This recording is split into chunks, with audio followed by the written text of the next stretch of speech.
I'm Carolyn Granai. I live in Coventry. I work with the Northeastern Vermont Area Agency on Aging. This is my mother, Marion Bowman. She has lived with me, my husband, and my teenage daughter for about a little over 3 years.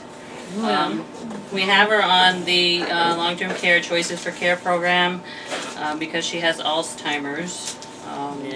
She's been getting a little worse over the years. I'm Anita Brown. I live in Irisburg. And I've been doing this for over 20 years. Working in nursing home and home care. Okay, and tell us your relationship with Marion. Marion is a nice little lady. And she does have dementia. She has Alzheimer's and needs care.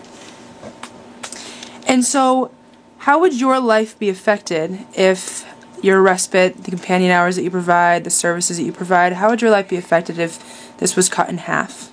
I would either have to go on to unemployment or find more work, and my VHAP would be affected, and my family would be affected. The amount of help that you now receive for Choices for Care, is it enough for you to live at home comfortably and safely? We seem to be comfortably and safely right here at home. It's the best place for us. And the governor has proposed making cuts to services for senior citizens. And how would you be affected if the amount of help that you receive right now with like household chores and respite care, if it was cut in half? Oh, we couldn't even live here because we have an apartment here. My daughter lives out there, and I have a son down below us, and a grandson across the road. And it's much more convenient for us to live right here. And so if you couldn't live here, how would that make you feel? We'd feel pretty bad if we couldn't live here. It's been home all my life. So if the amount of respite care, or let's say even companionship, the amount of visiting hours that people come over and visit with you, if that was cut in half, how would that affect your life? It would affect us very bad. Ruth. And how old are you, Ruth? I don't know. 86. She's 86. Ruth is my mother. Okay, and where do you live? In Derby. And what is your occupation? Caretaker. Tell me what would happen. The governor's proposed making cuts to services for senior citizens, a lot like your mom. How would you be affected if the amount of help that you right now receive, if that was cut in half? Well, short of the nervous breakdown that I would have, it would be extremely hard. It would be very, very hard. I don't get a lot of help. I sleep 4 to 5 hours a night. I have a caretaker that comes in and washes her and gets her ready for bed and stays here for those 4 hours so that I can get 4 hours sleep, so that after that I can be up listening for her, because I go in and out of her bedroom about every 30 to 35 minutes.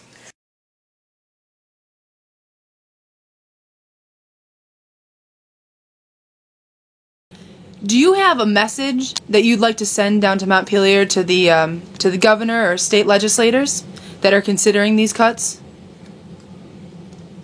I'd like to say to make a lot of people unhappy if they had to move out of their home.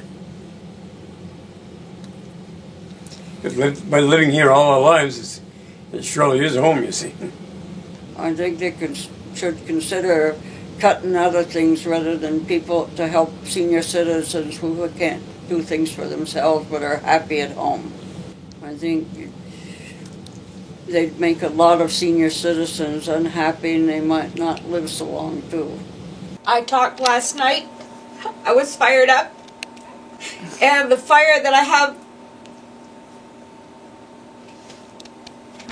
in me as a caregiver to help people like Marion, who can't talk for themselves or defend themselves.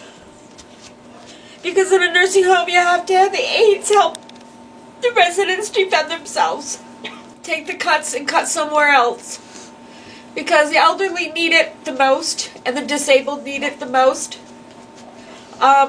It's them who can't defend themselves. I plead with you, find some other area, as Anita said.